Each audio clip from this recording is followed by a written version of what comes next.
Hey friends, welcome to She's in Her Apron. Today I'm going to be sharing with you this yummy pineapple strawberry salsa. I am making it in this cute cottage my husband and I are staying in while we're in North and South Carolina. Then we're going to head over to my sister's house. In the slow cooker, she's going to make us a yummy chicken spaghetti dinner. And we're going to top it off with a yummy dessert, a Snickers ice cream sandwich cake. So let's jump in and make this salsa. It's going to go perfect with our grill out tonight. Grab yourself a pineapple and start chopping. I'm gonna have these smaller than bite-sized pieces because it's a salsa. And this recipe really is by sight and taste.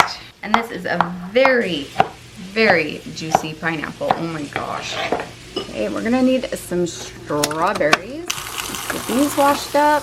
We're also gonna chop these strawberries into bite-sized pieces. Ooh, that is looking pretty already.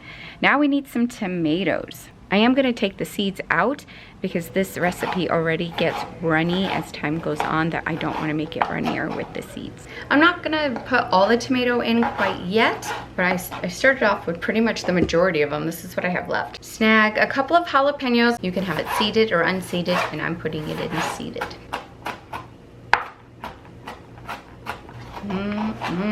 Let's get that in there. We've got a red onion here. Probably going to chop up maybe all of this. Like I said, it's by eyeball, it's by taste. Okay, that is chopped. Let's get that in the bowl. Look how pretty that looks. Oh my gosh, so pretty. Next, grab yourself a lime and some salt. Juice up your lime and start with about a half a teaspoon of salt. Roll your lime. You can heat it up to help get the juices flowing. And then just take my fork, just start twisting and squeezing. Okay, salt, not sure. We just kind of just go with it. Well, I am missing something actually. We have everything in here but one thing. Yep, we're missing one more green, and that's cilantro. The only local grocery store here didn't have any cilantro when I was there, and they were out the day before, but I do have a local friend and she's on her way here to rescue me. And I think some of you might know her. Does somebody need some cilantro? Yes, thank you! Love you. I love you. Let's go eat some salsa. I like a lot of cilantro. Do you? We love cilantro. Okay, good, because I will go crazy with this stuff. Yeah. What did you say you were grilling? Yeah, we're doing fillets. What are you, spoiling us? Okay, this is a lot for us, Mandy, so. It's all right. I got two hungry guys at home. We're good. That's true. I hope Steven likes my salsa. He's gonna love it. I'd say this is more like a pico than a salsa. Yeah. Yeah. Yeah. Can we taste test it? Yes. I put 2 jalapenos in here. Oh, good. FYI. Even better. Oh. That's good. I'm not gonna double dip, but I want to. That's so good. Double dip. We're friends. Get in here. Oh my gosh. I love this sweet with the tangy. That's good. You can also put mango. We're running away. We are. We're going to lunch and we're going shopping. Yep. So Derek's gonna bring this later, and it's just gonna like marinate and get better. That's really good. One more. Yeah. And then we're going to lunch. Yum, you guys. Hopefully Derek doesn't eat all the salsa while Mandy and I are out. Mandy's spoiling us tonight with some fillets. Holy cow, that's gonna be yummy with whatever side dishes she's got going on. If you make a salsa like this, what do you do? What do you add to it? I would love to know. Leave it in the comments below. We're going to lunch.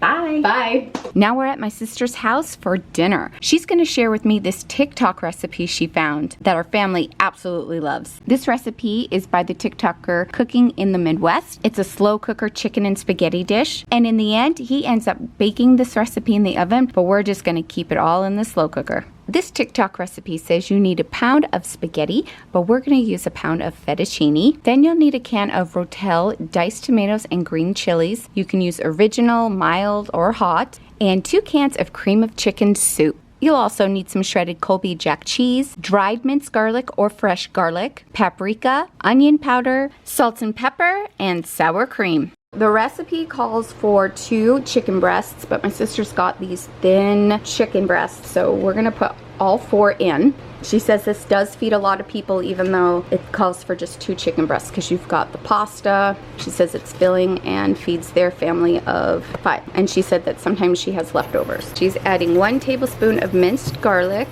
Okay, half a teaspoon of ground pepper, half a teaspoon of salt, 1 teaspoon of onion powder, 1 teaspoon of paprika.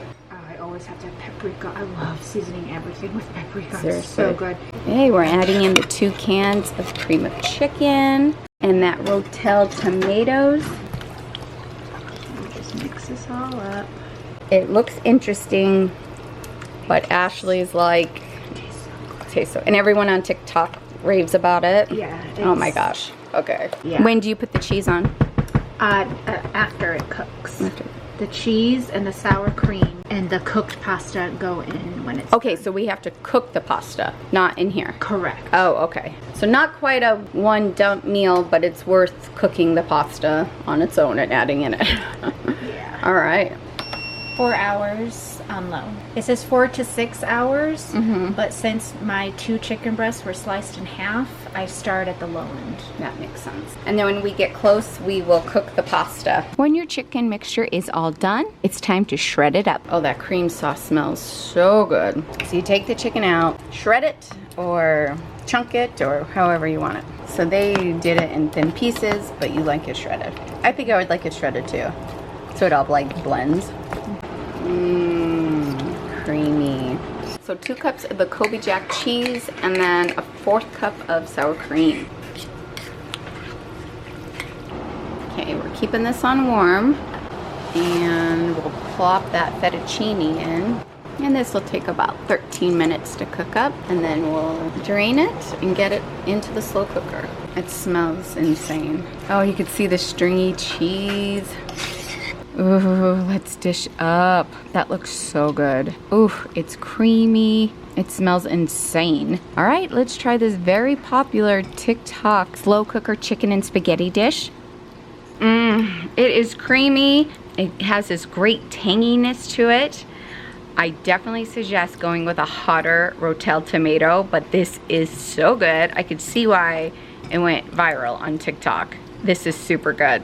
And lastly, let's make the Snickers ice cream cake. If you're a fan of Snickers and ice cream, you're gonna love this. You're gonna need 24 ice cream sandwiches for this. So we're gonna unwrap and line up 12 of the ice cream sandwiches at the bottom of a 9x13 pan. If you have to cut up a couple sandwiches just to get it to fit, that's fine. It is very hot here in North Carolina, so I was working really fast with this because my ice cream was melting. Then you'll need a 16-ounce container of frozen whipped cream topping. Have it thawed out and add 8 ounces of that, so half the container, on top of the ice cream sandwiches.